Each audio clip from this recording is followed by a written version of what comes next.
So Pharrell has been making the rounds. He DM'd me. He called my friend Van Lathan. There's a message that he wants to get out to the media. The talkers like me who dissed him for that black media rant that he made where he was like, politics is bullshit and DEI is bullshit. He wants us to know that we misinterpreted what he was saying. What he said to me was nothing that deep, nothing that is like, you can't share publicly. I knew him. I've interviewed him several times. He said, long time no see, brother. With love, find out where we were, what we were doing there, who I was talking to, and what the context was, and then see if you feel the same. Everything isn't meant to be a quotable. Sound bites and hot takes almost always mislead. Context is everything.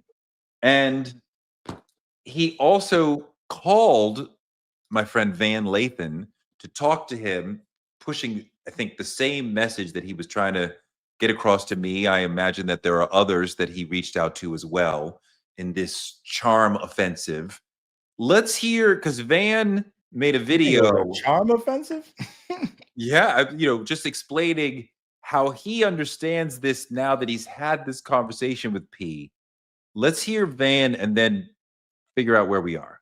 Play what he told Van Lathan. This is what Pharrell communicated to me as we spoke. Number one, he feels like the context of where he was and what he was talking about is not being considered. Pharrell was doing a talk for a Black Ambition initiative that he has.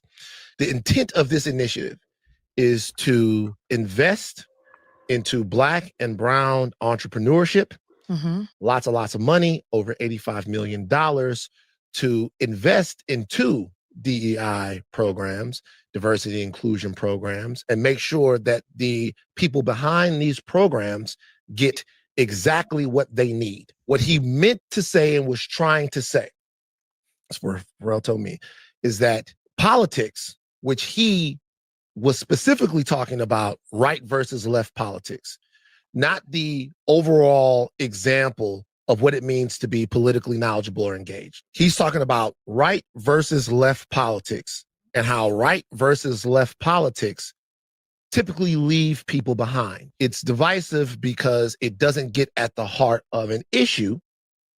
It is a fight for political power. That is something that he doesn't want to be a part of. What he wants to be a part of is empowering people to go out and live their dreams and execute the things that they are talented in. That is one part of it. The other part of it, in terms of him talking about being the best, is what he was saying is that the only thing you are going to have to fall back on, if in fact DEI is dismantled, is how great you are.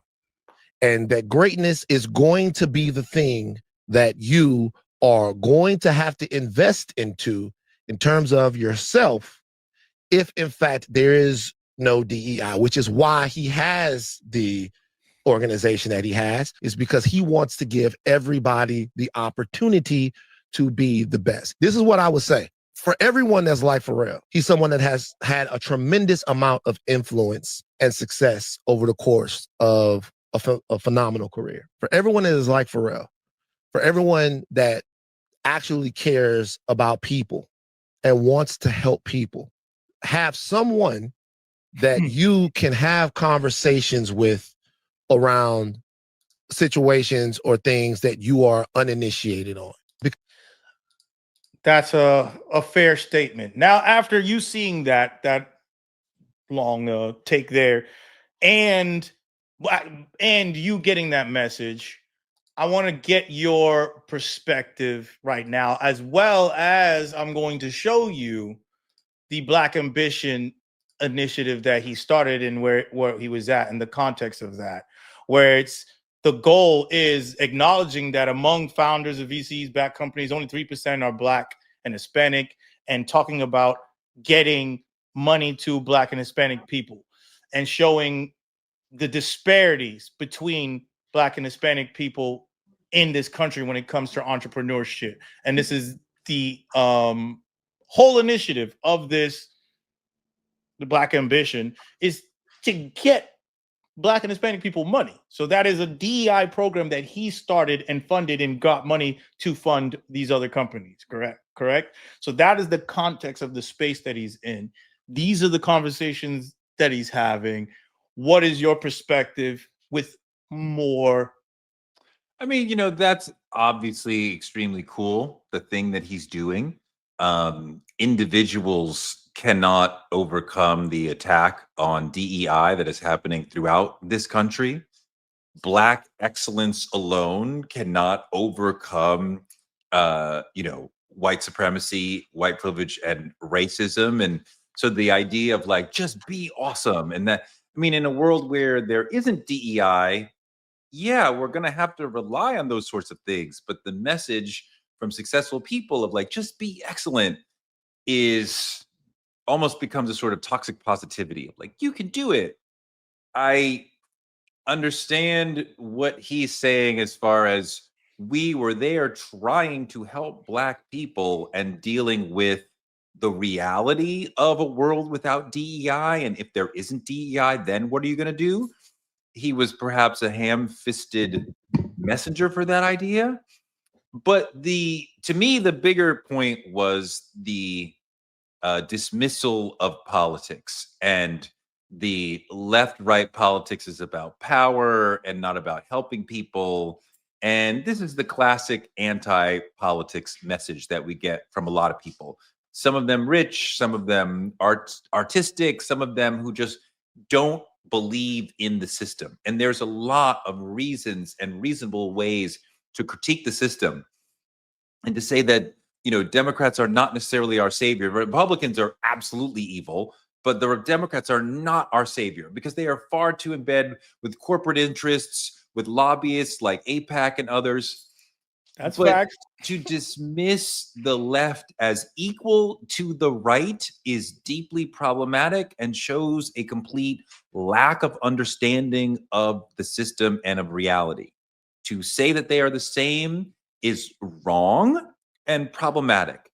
To say that they are both part of the problem, I mean, there's levels to it. Yes, they are both part of the problem, but at the level of I'm going to dismiss all of it, the way that he seems to dismiss all of it is deeply problematic. And as I said before, in a world where politics is making all sorts of direct choices on your life, you can't be like, I'm not part of that. I feel like dismiss that. I reject that. I feel like there's that. I think, like I said, and we preface this with my bias, full on never going to be against my guy P. But I think that there is a giant. It's what Van said about you misspoke because of your way of communicating these things isn't with someone who has the nuance of the political climate. You're saying these like overcasting statements like, I don't care about politics, when that could literally mean somebody, you don't care about my life. You don't care about the fact that ICE took my parents from me. That can mean that to somebody. So when you say that, that's where the problem is. Me, I'm not a person that is fully into Democrat, Republican, diving into political conversations. I'm not a political analyst, is what I'm trying to say, but I'm very well understanding of the political climate and how to speak about my perspective on what the political climate is now and where I stand in it. And other people may not be able to do that. And sometimes you need to communicate with somebody to be able to get your idea across and formulate it because you're not in it. You can't be trying to make music and being like, yo, I wish the beat felt like water. What the fuck does that mean, bro? I don't know what water sounds like to you. But if you have the language, it's like, oh, I want the beat to have a whole note for the bass line instead of something staccato and punchy. Now I understand how to communicate that thing. There's language when you are in something to be able to communicate that. And I think that's the actual problem. That's why I would never demonize or chastise the way that a lot of people did. But I can say that I think you were wrong for speaking on something that you didn't have a clear way of stating it. But my nigga was giving money away to niggas. he over here giving money No, away. And I I don't see appreciate that it. as a elitist thing of like, oh, black excellence. It's like he made this in 2020, this initiative, got money from people to try to create change, real change that he can personally affect through his connections, and that needs to be commended. And For sure. and the language and the him being misspoken or I not mean, but he into these things. understands, but he clearly understands that being excellent alone is not enough because he's giving money to Well, that's the people point. Well, that's to the point. help them get there. Well, yeah. That's my point, is that he's clearly already started this thing. He's saying that look at this world now. They're removing all DEI shits. What are we doing now? And then I think saying it in that way fucks it all up. But I can say to someone that, like, look, they're taking this away from us. We can't get this anymore. This is what we need to do. You could come here from me and I can give you this, or you have to figure out a way to get it. We have to figure out how to get it anyways, because they are taking away the fairness and equity that was once provided. So now we have to figure out another way. That's a better way of describing that same problem. Yeah. I think that he was saying that in his way. And when you use, you know what happens a lot is when there's a conversation going on, it's like someone being in another room and they have a conversation. You hear politics, you hear DEI being destroyed. You hear these words, but you're not a part of the conversation. You're going to pick up those same words and apply your perspective on the conversation that you kind of heard. Versus if you're actually a part of the conversation, you're going to know and understand the nuances and ways to communicate in that conversation. And I think that's what happened. And that's why I think a little bit more comfortable. I think that he is a relentlessly optimistic and positive person. And that is very powerful and inspiring for him. And it's very powerful and inspiring to just take from his aura. You feel that in his music and his clothes and his bags and his movies and his existence in popular culture. As soon as he sort of comes onto the cultural stage, you want to smile. And you feel like he's like, you can do, and it's not like I'm so great, I can do whatever. Well, he definitely gives the vibe of like, you can do whatever you want. You can accomplish anything. Like you're great, I'm great. Like we all can live out our dreams. And that is really beautiful in a cultural space. When you enter a political space, especially in a moment of great challenge like we are in now, political challenge, it doesn't read the same. It's not quite the same. It's not quite the moment for just be excellent and we'll figure it out, because this is a dire moment for Black people. And I feel like even with more context, it doesn't fit the tone of where we are at this moment and the sort of message we need to hear when we're in an actually dire situation politically. I think he's speaking from his soul and his spirit and his heart and the way he really feels. But this is a different area than the rest of the areas he generally is opining on. I could agree with that. I could definitely agree with that.